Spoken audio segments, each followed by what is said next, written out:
Hello everyone and welcome to the nation of free-to-play. I'm Mr. Mondstadt and today we're gonna take a look at the limited banners in the upcoming version 5.2. I will analyze the two brand new units Chasca and Ororon, break down how they work and give you my pull advice for your F2P account, so make sure to stick around till the end. In the first half of version 5.2 we will get the two 5-star bow users Chasca and Lyney, as well as 4-star bow user Ororon. Starting out with Chasca, she is an anemo on-field DPS that offers a new combat mechanic since she can infuse her attacks with different elements. To be more precise, only the swallowable elements, so Electro, Pyro, Cryo and Hydro. When Chasca enters the Night Soul Blessing mode with her skill, she can ride her gun and fire special shots at opponents. During that stage, her interruption resistance will be increased, which should make it harder for enemies to stop her charging. Speaking of charge attacks, Chasca will fire up to 6 anemo bullets at nearby opponents. However, while these bullets are anemo by default, they can be infused by either Pyro, Hydro, Cryo or Electro, depending on the element of your teammates. Based on the 5.2 livestream, it seems like up to 4 of 6 anemo bullets can be infused per charge attack, but it does not seem like there is a way to control the infusion. So if you run Chasca with, let's say, Farina, Xiangling and Charlotte, you will have equal odds of infusing your bullets with Hydro, Pyro or Cryo. I assume that these odds will change if you run 2 units of the same element on your team, but take this with a grain of salt as we will know for sure after her release. Her elemental burst has a similar effect, as the shots from her ult will also be infused by those elements. However, it looks like her kit revolves mostly around her skill. So on paper she is an anemo DPS, but unlike other units like Zhao or Wanderer, she will probably not make too much use of supports like Farozan or Xiangyun, neither will she run an anemo goblet. Since her infusion seems to be rather random, the gameplay can be fun, but also a bit unpredictable. When it comes to her artifacts, I expect Obsidian Codex to be her best in slot, as she will gain 40% crit rate while she is in Night Soul state, meaning in her skill. Also, you probably want to run an attack goblet, assuming she will scale on attack, since you cannot predict the elemental infusion and anemo itself is only a small part of her kit. For the overall, Chasca will give you the ability to explore Teyvat and especially Natlan in a very different way, since she can fly on her cannon. This way you can move across the map fast and easily reach heights that other characters can only dream of. My first impression of Chasca is good, her gameplay is new and seems fun, but there are still some question marks for me. How easily can she be interrupted in her skill, what are her best teams and how big are the damage numbers she will put out. Depending on that, she might be worth your pulse. Moving on to Ororon. He is Electro and the second 4-star character from Natlan. He will apparently work as an off-field support / damage dealer. He uses a bow as his weapon of choice as well, but instead of infusing different elements, his kit revolves around the electrocharge reaction. He will gain Night Soul points when nearby opponents are affected by either Hydro or Electro, which allows him to stay off-field while still dealing damage. Therefore, he seems to be a very valuable unit for taser teams, especially since you can give him a 4-piece hero set to buff the elemental damage of Hydro and Electro by 40%. This alone makes him one of the best options in any electrocharge team, plus he also offers some grouping, as enemies will be drawn towards the center of his burst. To put it in simple terms, he feels a bit like the Charus for electrocharge, and if he is as good as her, then he is one of the most valuable 4-stars in the game.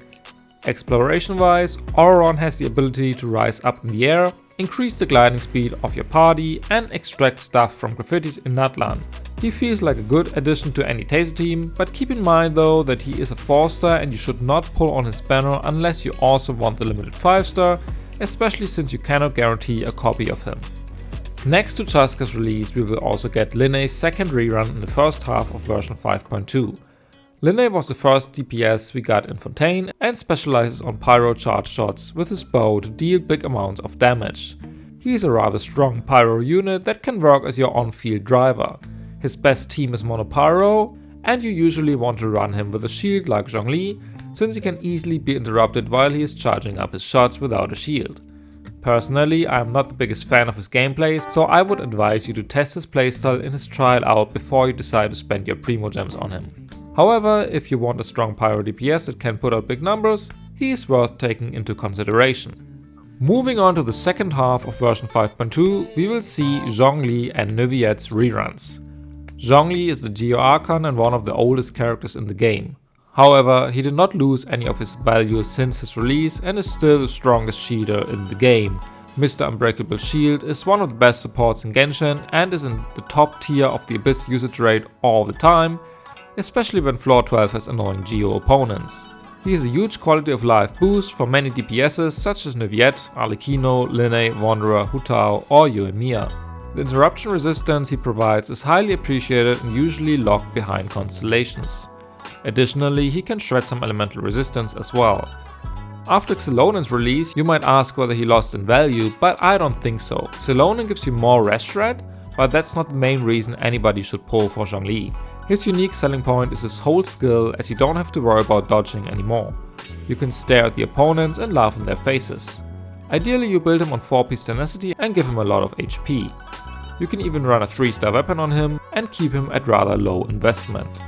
Plus, if you want to mine ores in the overworld, he is the unit for that.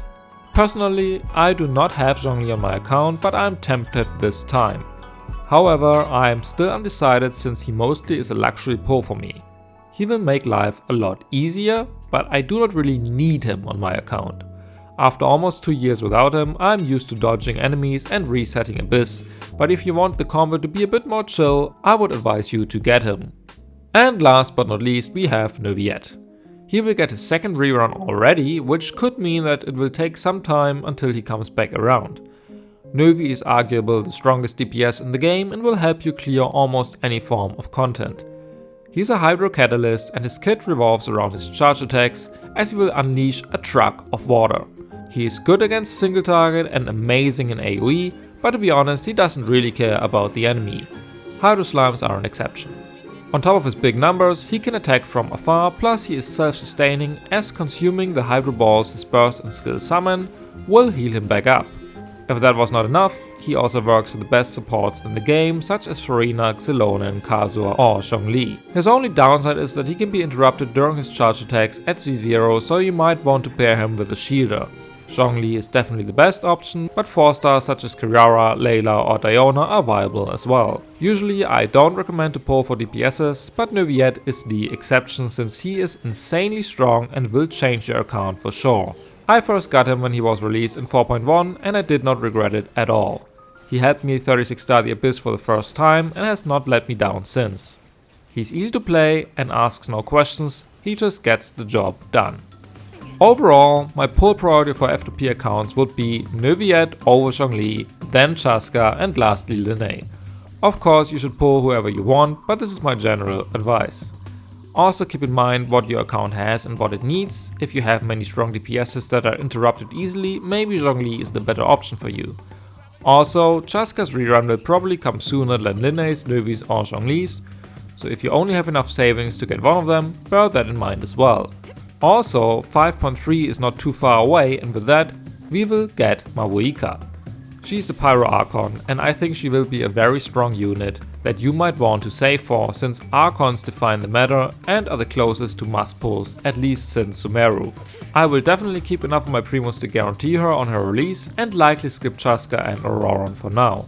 Anyway, this brings us to the end of this video. I hope this helped you understand the new units better and you know now who you want to pull for in version 5.2. Let me know your pulling plans in the comments down below. Also, if you like this video, please leave a like or subscribe for more, it would mean a lot. Good luck on your pulls, thanks again for watching and I will see you in the next video. Bye!